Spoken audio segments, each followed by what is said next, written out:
마태복음 7장 13절부터 14절까지의 말씀을 쉬운 성경으로 우리 다 같이 합독하겠습니다. 좁은 문으로 들어가거라. 멸망으로 가는 문은 넓고 그 길이 쉬워 많은 사람들이 그곳으로 들어간다. 그러나 생명으로 가는 문은 작고 그 길이 매우 좁아 그곳을 찾는 사람이 적다. 아멘. 우리 웨스트민스터 대우리 문답을 마치고 나서 잠시 몇 주간 오늘 우리가 살펴보게 될 예수님을 따르는 사람들의 삶에 대한 모습을 몇 주간 우리가 좀 살펴보고 구약 성경의 한 부분을 가지고 우리가 말씀을 나누려고 합니다. 초기 교회 그리스도인들은 여러분 단순히 주일에 모여서 예배를 드리는 사람들만을 이야기했던 것이 아니라 그들의 모든 인생의 모든 일상에서 길 대신 주님을 따르는 사람들이었습니다. 그러니까 지금처럼 단순히 교회 와서 예수 믿는 사람들을 그리스도인 이렇게 불렀던 게 아니니까, 그의 길을 따르고 그렇게 실제로 살았던 사람이니까 당시에 예수님을 믿는다라고 말하는 사람들의 삶은 불신자들의 삶과는 확연히 달랐습니다. 그러니까 이 땅에서 여러분 주님의 길을 따르는 사람들은 이 세상에 살고 있지만 보통 사람들과는 다른 길을 걸어가는 사람들이었습니다. 이때 그들이 가진 독특한 삶의 특징을 아비투스라는 사회학적 용어로 설명하기도 했습니다. 이 용어의 뜻이 뭐냐면 후천적 배움을 통해서 무의식 중에 또는 위기의 순간에 반사적으로 반응하게 되는 구성원들의 행동 양식을 가리킵니다. 그러니까 이렇게 해야지 작정해서 가는 게 아니라 그냥 무의식 중에 위기의 순간에 반사적으로 그렇게 작동이 되는 거죠. 예를 들면 그런 겁니다. 여러분, 예수를 믿는 사람들이 로마 시대의 원원 경기장에서 여러분 신앙 때문에 죽임을 당하게 되지 않습니까? 그때 그들이 보여주는 태도는 어떻게 그렇게 한결같을 수가 있을까? 서로 다른 환경에서 자랐고 서로 다른 그 상황 속에 있었는데도 죽음을 맞이하는 자세들은 예수 믿는 사람들이 한결같았다라는 거죠. 자기 목숨이 아닌 이 예수님을 선택하는 것을 보면서 바깥에 있던 불신자들이 그 모습을 보고 굉장히 놀랬다라는 겁니다. 이렇게 여러분 한 집단에 속한 구성원들에게 이 아비투스가 형성되게 되었을 때 그 아비투스는 바깥 세상에 보여지는 사람들에게 그 공동체가 가지고 있는 여러분 정체성을 표현하는 특징이 되는 거죠. 그러니까 초기 교회의 그리스도인들은 그들의 말보다 삶과 그들의 삶의 방식으로서 기독교와 복음을 세상 앞에 보여주었습니다. 그래서 그들이 살았던 삶은 지금의 예수 믿는다라고 말하는 사람들의 일반적인 삶과는 조금 달랐는데, 믿고 세례를 받기 원했던 사람들은 단지 기독교의 기본 교리를 배우고 입에서 고백으로 나오는 것에 그치지 않았다라는 거죠. 그러니까 요즘은 간혹 그런 얘기 하시는 분들이 있지 않습니까? 예수 믿으면 구원받는다고 했잖아요. 그러니까 내가 지금 입술로 고백합니다. 예수 믿습니다. 그러니까 나는 구원받은 사람 아닙니까? 라고 말하는 것으로 모든 것이 다 표현된다라고 이야기하지 않습니까? 그런데 이 당시에는 조금 달랐다라는 거죠. 그리스도인의 삶의 방식을 따라서 사는 법을 배워서 그렇게 사는 것을 증명해야만 했습니다. 이렇게 초기 교회는 세례를 받기 전에 최종 면접을 통해서 그 삶 속에 기독교인의 이 아비투스가 형성되어 있는지를 시험한 뒤에야 비로소 세례를 주었습니다. 그러다 보니까 자연스럽게 이 아비투스에는 믿음으로 인해 순교를 당해야 하는 상황이 왔을 때 어떻게 행동할 것인가가 다 포함되어 있었던 겁니다. 지금처럼 여러분 아무런 피해 없이 그냥 우리가 예수 믿으면 예수 믿을게, 이게 아니었지 않습니까? 당신은 예수를 믿는다라는 건 내 목숨을 내놓고 예수를 믿는 것이니까 이 질문 역시도 그 안에 포함되어 있었던 거죠. 그래서 기독교에 관심을 가지고 세례를 받기까지 여러분 이방인의 입장에서 보면 최소한 이 3년 정도의 시간이 걸렸던 겁니다. 초기 교회가 이와 같이 삶의 방식을 강조했던 것이 256년에 북아프리카의 카르타고의 주교였던 이 키프리아누스라는 사람이 쓴 글에 잘 드러나는데 한번 잘 들어보십시오. 사랑하는 형제들이여, 우리는 말이 아닌 행동의 철학자들이다.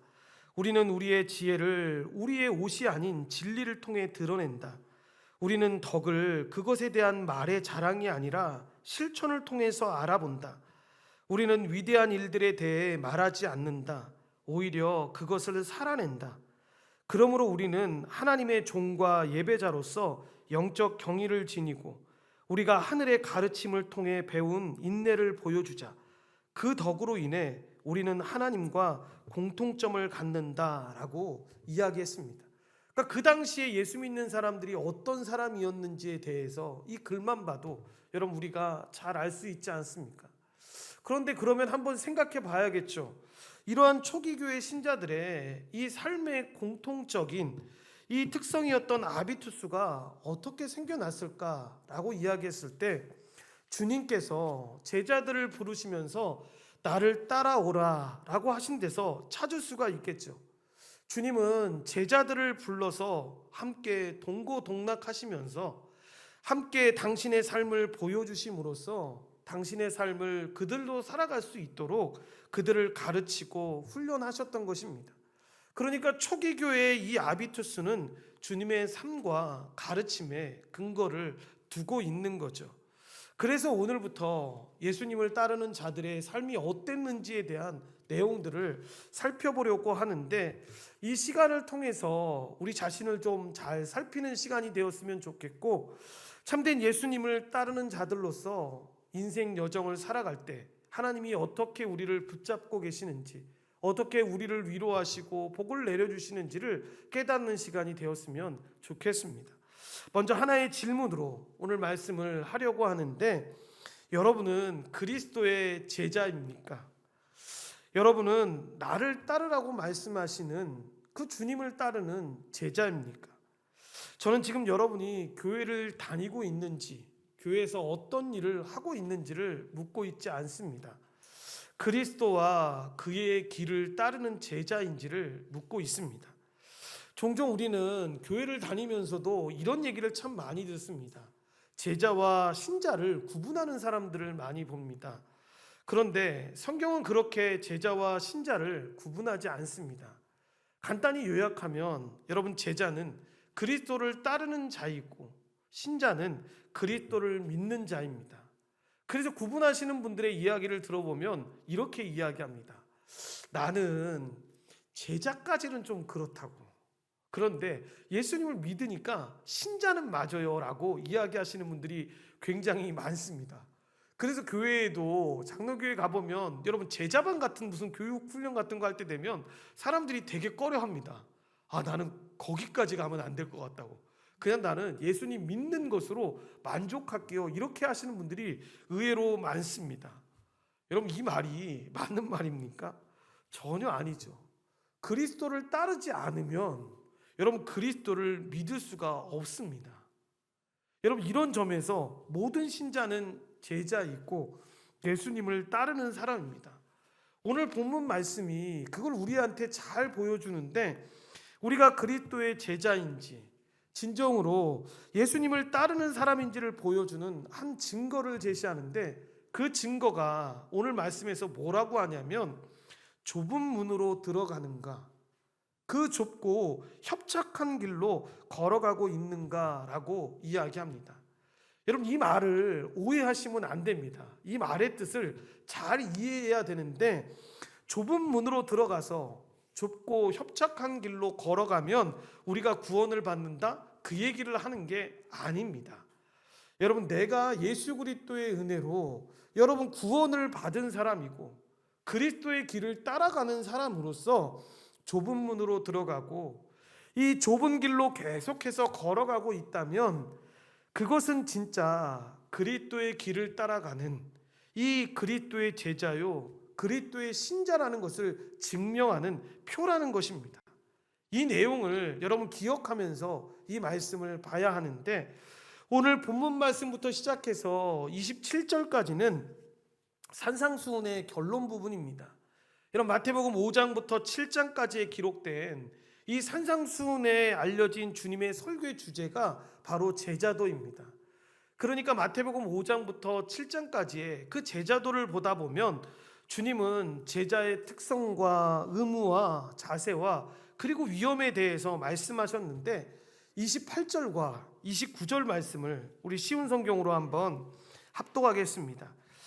예수님께서 이 모든 말씀을 마치셨습니다. 사람들은 예수님의 가르침에 놀랐습니다. 그것은 율법학자들과는 달리 예수님께서 권위를 지닌 분처럼 가르치셨기 때문입니다. 아멘. 말씀에서 뭐라고 나옵니까? 설교를 들었던 사람들이 주님의 설교가 보통 이 율법학자들이 가졌던 이 설교와 달리 권위 있는 가르침이었다라고 이야기를 합니다. 그런데 여러분, 주님은 그때 그들의 말에 찬사를 보내면서 여러분 그들의 말이 옳다 뭐 이런 얘기를 하지 않으셨는데 설교를 평가하는 거야. 여러분 누가 못하겠습니까? 불신자들도 저 사람 참 말 잘하는 것 같아요 라고 이야기할 수 있지 않습니까? 순종의 행위가 없이는 설교를 즐기는 건 죽은 신앙에 불과하다라는 것입니다. 그런 면에서 헌신이 없는 이 구원의 확신도 마찬가지죠. 그러니까 많은 사람들이 예수님을 믿으면서 그런 얘기를 많이 합니다. 정말 주님을 사랑한다고 말하고 나는 주님의 자녀입니다 라고 말을 합니다. 그런데 그의 삶 속에서 삶의 헌신은 찾아볼 수가 없는 거죠. 그래서 주님이 가는 길 따라가려고 그 한 발자국도 걸어가지 않는 모습들을 보게 됩니다. 그런 신앙생활을 여러분 계속 하다 보면 나타나는 현상이 다른 게 아닙니다. 그 영혼이 점점 무디어질 수밖에 없다라는 거죠. 주님이 이것을 너무나 잘하셨습니다. 그래서 결론부에서 주님은 삶의 행동 양식을 통해서 신앙이 증명되어야 한다라는 사실을 지금 분명하게 강조하는 것입니다. 그 첫 말씀이 바로 오늘 본문 말씀입니다. 진정으로 예수님을 따르는 자들은 듣기만 하는 사람들이 아니라 좁은 문, 좁은 길로 행하는 사람이다 라고 이야기를 하는 것입니다. 이 짧은 본문에 두 개의 문과 두 개의 길이 나오는 것을 우리가 보게 됩니다. 좁은 문과 큰 문이 있고 넓은 길과 좁고 협착한 길이 나옵니다.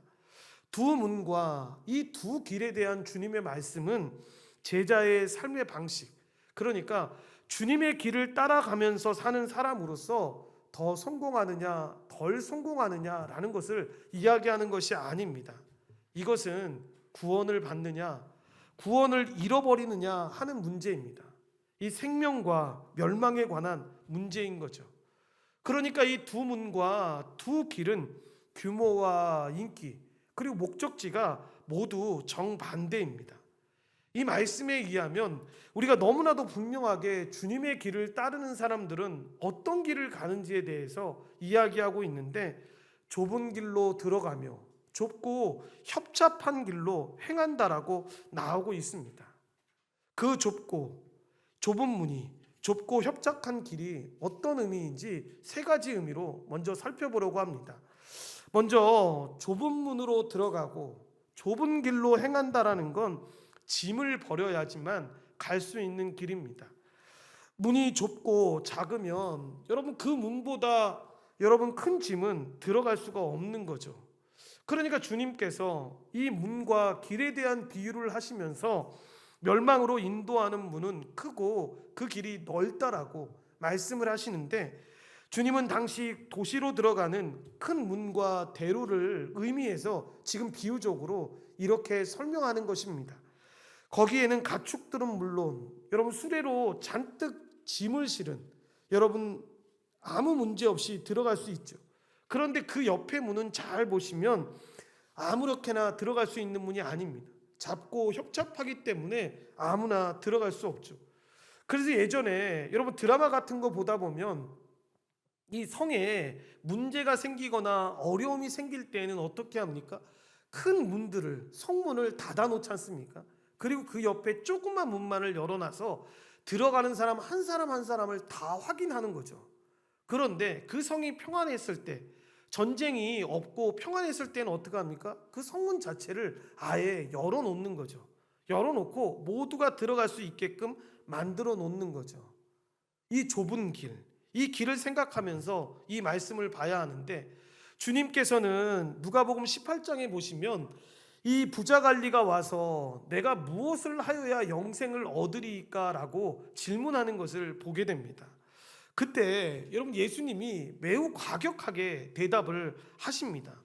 누가복음 18장 22절에 보면 내게 아직도 한 가지 부족한 것이 있으니 내게 있는 것을 다 팔아 가난한 자들에게 나눠줘라. 그리하면 하늘에서 내게 보화가 있으리라. 그리고 와서 나를 따르라 라고 말씀을 하십니다. 여러분 이 말씀을 듣고 이 사람이 부자였기 때문에 심히 근심을 하는 거죠. 그리고 그 근심하는 사람을 보시며 주님이 24절 이하에서 이렇게 말씀하시는 겁니다. 재물이 있는 자는 하나님 나라에 들어가기가 얼마나 어려운지 낙타가 바늘기로 들어가는 것이 부자가 하나님의 나라에 들어가는 것보다 쉽다라고 설명을 합니다. 생명으로 들어가는 그 문이 좁고 길이 협착하기 때문에 그 많은 재물을 가지고는 들어갈 수 없다라는 걸 보여주는 것이죠. 여러분 그렇게 내가 이 땅을 살아가면서 귀하게 여기고 중하게 여기는 것들을 가지고 들어갈 수 없다라는 것을 여러분 지금 이야기하고 있는데, 이 결정은 여러분 어차피 아무것도 가지고 갈 수 없는 여러분 죽음의 자리에서 하는 것이 아니라 지금 해야 하는 결정인 것입니다. 이렇게 좁은 문으로 들어가기를 원한다면 짊어지고 있는 모든 것들을 버려야 하는 거죠. 그러려면 우리가 집중해야 되는 내용 중에 하나가 무엇입니까? 바로 우리가 어떤 존재인지에 대한 것을 분명히 알아야겠죠. 우리의 존재가 어떤 존재입니까? 우리 자신이 하나님 앞에 설 수 없이 파산한 존재라는 사실. 그래서 죄의 인식 외에는 아무것도 우리가 가지고 들어갈 수 없다라는 사실을 기억해야 합니다. 여러분 이 사실을 우리가 잃어버리기 시작할 때 우리는 뭔가 짐을 만들고 그 짐과 함께 이 세상에서 살아가려고 하는 발버둥치는 모습들을 보게 됩니다. 여전히 많은 사람들이, 심지어 교회 안에 있는 많은 사람들도 이 부자처럼 소유하고 있는 모든 것을 하나도 버릴 생각이 없는 사람들을 보게 됩니다. 그래서 결국 문이 크고 여러분 길이 넓은 것들을 선호하게 되는 거죠. 그 문이 분명하게 결국 멸망으로 인도한다고 주님이 경고하셨음에도 불구하고 여러분 그 말씀에 귀 기울이지 않는 겁니다. 버리지를 않는 거죠. 이 점에서 우리는 여러분 주님이 복음서에서 나를 따라오라 라고 말씀하시면서 제자들을 불렀던 장면들을 한번 생각해 봐야 합니다. 베드로와 안드레는 곧 그물을 버려두고 주님을 따랐고, 요한과 야고보도 곧 배와 아버지를 버려두고 여러분 주님을 따랐다고 기록하고 있습니다. 누가복음에 보면 특별히 베드로가 모든 것을 버려두고 예수님을 따랐다라고 기록하고 있는데, 세리마태도 가버나움의 세관에서 일을 하다가 주님께서 나를 따라오너라 라고 말씀하실 때 모든 것을 버리고 일어나 주님을 따랐다라고 이야기합니다. 이 동일한 강조들을 이야기하려고 하는 이유가 무엇입니까? 이들은 부자의 관리들과 달리 주님을 따라서 좁은 문으로 들어가서 좁고 협착한 길을 행하는 사람들이 되었다는 사실을 우리에게 보여주는 것입니다. 그런데 이때도 주의하셔야 합니다. 여러분 모든 것을 버리고 주님을 따랐다고 하니까 오늘 집에 돌아가서 집안에 있는 모든 재산을 다 정리해서 주님을 쫓아야겠다라고 문자적으로 지금 말씀드리고 있는 게 아닙니다. 여러분 이 말씀에 대한 바른 의미는 주님을 따르는 자는 자신이 가지고 있는 모든 것에 대해서 더 이상 자신의 주권을 행사하지 않고 그 주권을 주님께 양도하신다라는 겁니다. 그게 뭐냐면 바로 그리스도의 주대심입니다. 그러니까 내가 지금 사용하고 있는 이 모든 것들을 주신 분이 주님이시고 이 모든 것들이 다 주님의 것입니다 라고 설명하면서 인생을 살아가는 거죠.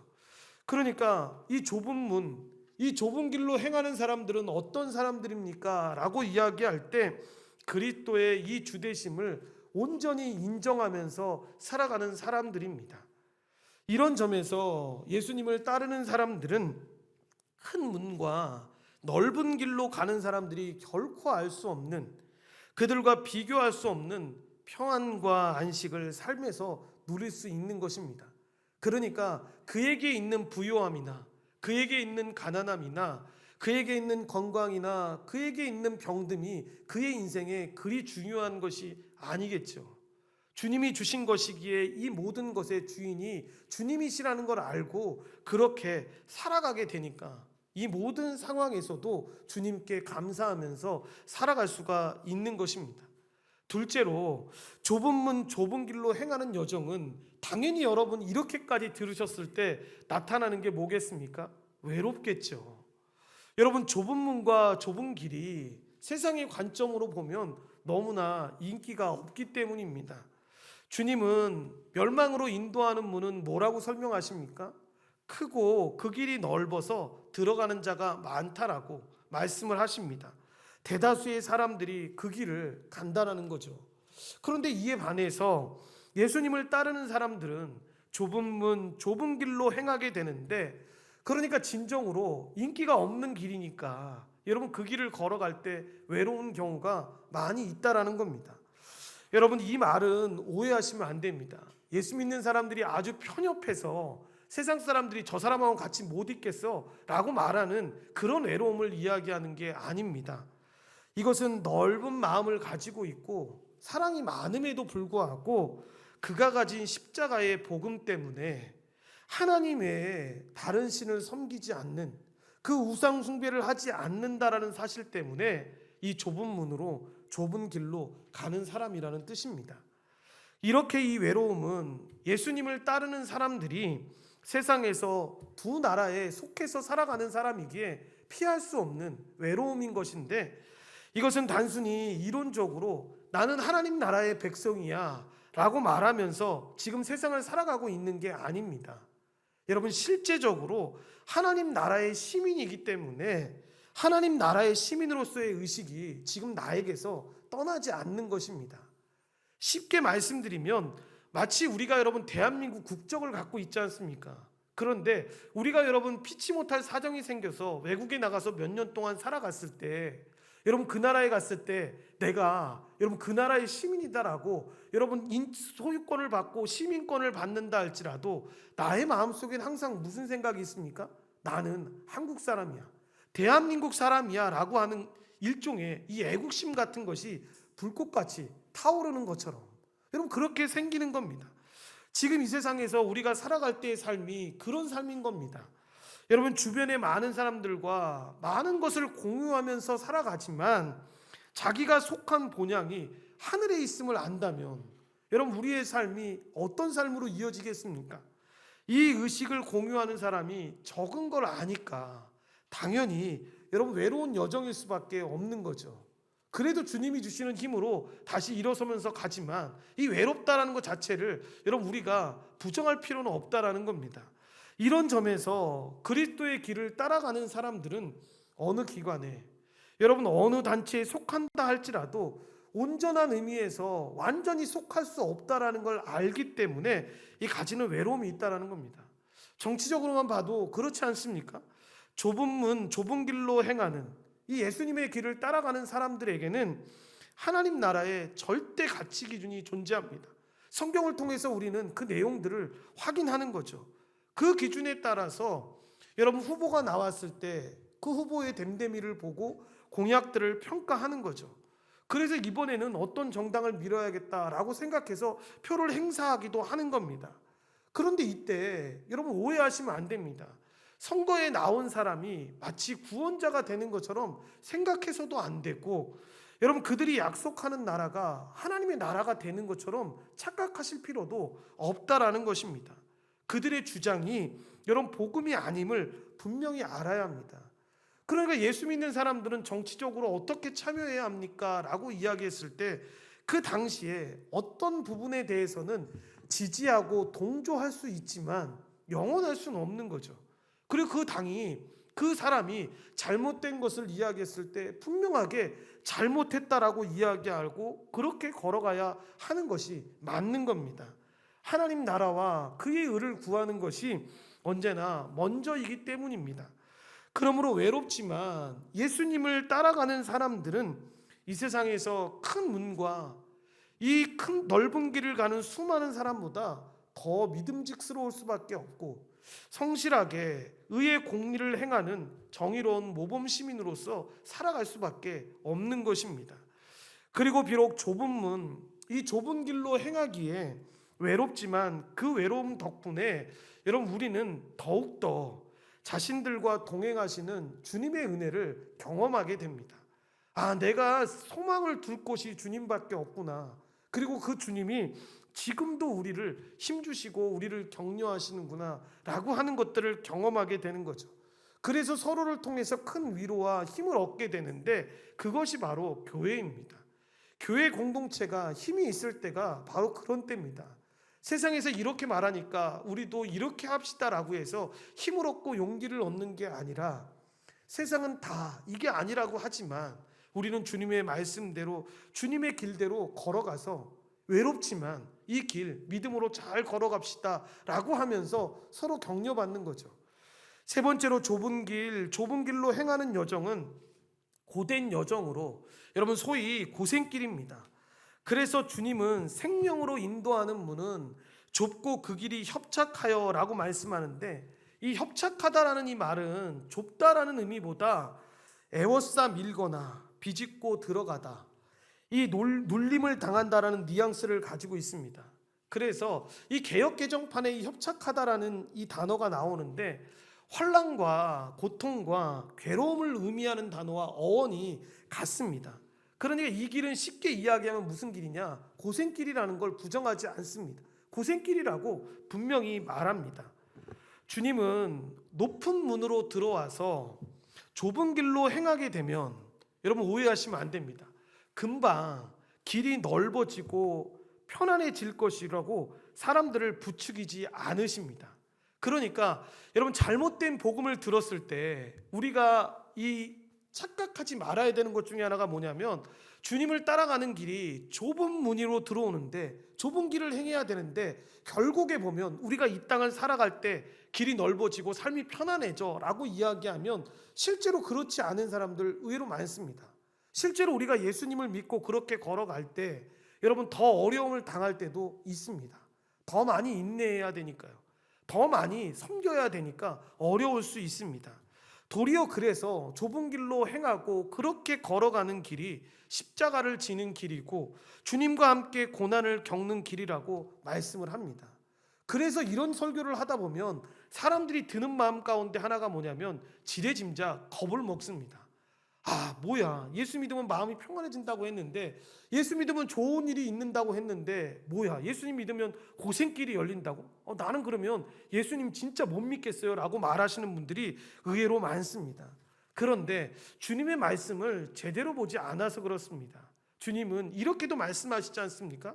마태복음 5장 10절에 보면 의를 위하여 박해를 받는 자는 복이 있나니 천국이 그들의 것임이라 라고 이야기를 합니다. 많은 사람들이 부르는 찬송 가운데 하나가, 여러분 우리도 너무나도 잘 아는 찬송 가운데 하나가 내 주를 가까이 하게 함은 이라는 이 찬송이지 않습니까? 여러분 이 찬송이 지금 말씀드렸던 이 길을 걸어가는 사람들의 삶을 보여주는 겁니다. 제가 한번 가사만 읽어드릴 테니까 잘 한번 들어보십시오. 내 주를 가까이 하게 함은 십자가 짐 같은 고생이나 내 일생 소원은 늘 찬송하면서 주께 더 나가기 원합니다. 내 고생하는 건 야곱이 돌베개 배로 잠 갔습니다. 꿈에도 소원이 늘 찬송하면서 주께 더 나가기 원합니다. 천성에 가는 길 험하여도 생명길 대나니 은혜로다.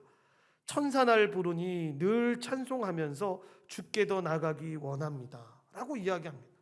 여러분 주님께 더 가까이 나아가는 길이 비록 십자가 짐 같은 고생이며 여러분 험할지라도 이 길이 생명길이기 때문에 여러분 은혜라고 고백하면서 주님께 더 가까이 나아간다라고 고백하고 있는 것입니다. 이런 용기와 인내가 어디서 나오는 것이겠습니까? 자연스레 여러분 하나님께서 자녀들에게 주시는 믿음의 특성입니다. 믿음은 그래서 여러분 믿음이 생겼을 때 겁이 줄고 용기가 늘어나게 되는 것들을 보게 되는데 더 그렇게 하나님의 은혜를 구하면서 나아가게 되는 것이죠. 그때 나타나는 특징 중에 하나가 뭐냐면 바로 인내입니다. 그래서 세상 사람들이 이렇게 예수님 따라가는 사람들을 보고 놀라면서 스스로에게 묻는 겁니다. 어떻게 저 사람은 저런 죽임과 비참함과 처참함에도 불구하고 인내로서 그 협착하고 좁은 험한 길을 걸어가는가라고 이야기했을 때 여러분 답은 주님이 약속하신 생명으로 인도하는 문이요 길이기 때문에 그렇습니다. 그리고 이 생명은 꼭 여러분 우리가 죽어서야지만 갈 수 있는 그런 길이고 천국에서만 주어지는 것들이 아니라는 사실을 기억해야 합니다. 이 생명은 현재의 고생길에서 우리가 더 깊이 누리고 경험하는 살아계시는 하나님과의 사귐입니다. 이렇게 예수님을 따르는 사람들은 좁은 길, 협착한 길이 비록 고생일지라도 이 길보다 더 복되고 은혜로운 길이 없다라는 사실을 경험적으로 알기에 여러분 그 길을 걸어가는 겁니다. 바로 나와 동행하시는 사랑하시는 주님을 가장 깊이 경험할 수 있는 길이 이 길이라는 걸 알기 때문에 걸어가는 거죠. 그러니까 왜 저 사람은 고난의 길인데도 불구하고 그 길을 계속 걸어갈까라고 이야기했을 때 큰 차이점 중에 하나가 바로 그런 겁니다. 이 사람이 하나님을 그렇게 직접적으로 경험하고 그 은혜를 누리는 자라면 그 길이 사람들이 볼 때는 이해할 수 없을지라도 이 길이 가장 복된 길이기에 나는 그 길을 걸어갑니다라고 설명할 수 있는 겁니다. 결론적으로 주님이 말씀하신 문은 두 개였고 주님이 말씀하신 길도 두 개뿐입니다. 하나는 멸망으로 인도하고 또 하나는 생명으로 인도합니다. 여러분 예수님의 길은 중도가 없습니다. 산상수훈의 결론으로 주시는 이 말씀은 좁은 문으로 들어가서 협착한 길로 행함으로써 내가 그리스도의 참된 길을 따르는 사람임을 보여주라는 말씀입니다. 이렇게 주님께서는 단지 입술의 고백이나 주일 예배에 참석하여 설교를 듣는 것으로 우리가 주님의 길을 따르는 사람이다라고 말하지 않으십니다. 여러분 중에는 오랫동안 교회 생활을 하신 분도 있을 것이고 교회에서 여러 가지 일들을 하시는 분들도 있을 수 있습니다. 그런데 주님은 오늘 그런 것을 말씀하고 있지 않으십니다. 뭐를 말씀하십니까? 우리 보고 직접적으로 네가 내 제자냐? 네가 정말 나의 길을 따르는 사람이냐라고 물으십니다. 이 질문 앞에 우리는 어떤 질문을 하면서 살아가고 있습니까? 어쩌면 이 말씀은 계속 말씀을 듣는 내내 어려움이 오는 것처럼 우리에게 부담을 주는 말씀일지도 모르겠습니다. 하지만 여러분 한번 잘 생각해 보십시오. 이 제자도를 가르쳐 주셨던 한 교수님께서 그런 말씀을 하신 적이 있습니다. 이 말씀 듣고 나니까 목사의 길 가는 게 되게 부담스럽지? 그리고 사람들에게 이렇게 설교하는 거 굉장히 어려울 것 같지 않아? 라고 말씀을 하셨습니다. 그때 어떤 학생 하나가 솔직하게 손을 들고 고백을 했습니다. 이 길인 줄 알았으면 이렇게 쉽게 결정하지 않았을 것 같다고, 너무 어려운 길인 것 같다고 라고 이야기를 했습니다. 그때 그 교수님이 저희들에게 해주셨던 말씀은 다른 게 아니었습니다. 뭐냐면 역으로 한번 생각해봐. 나를 따르라고 그렇게 말씀하신 주님이 어떤 분이신지를 한번 생각해봐. 그분이 천지를 창조하셨고 세상의 역사를 주관하고 섭리하시는 분이라는 사실을 너희들은 믿냐? 라고 말씀하셨습니다. 그리고 나서 하늘과 땅의 모든 권세를 가진 그분이 자신의 길을 따르라고 했을 때 그 길이 그렇게 사람들이 바라보는 것처럼 고난과 역경만 있는 그런 삶이겠냐? 그렇게 그 길 걸어가라고 우리를 버려두고 그렇게 홀로 내버려 두시겠냐? 하나님은 그런 분이 아니라고. 그 고난의 길에, 그 역경의 길을 왜 믿음의 사람들이 그렇게 포기하지 않고 계속 걸어갈 수 있겠냐? 다른 이유가 아니라 그 사람들은 그 고난보다 그 너머에 있는 하나님을 경험했던 거라고.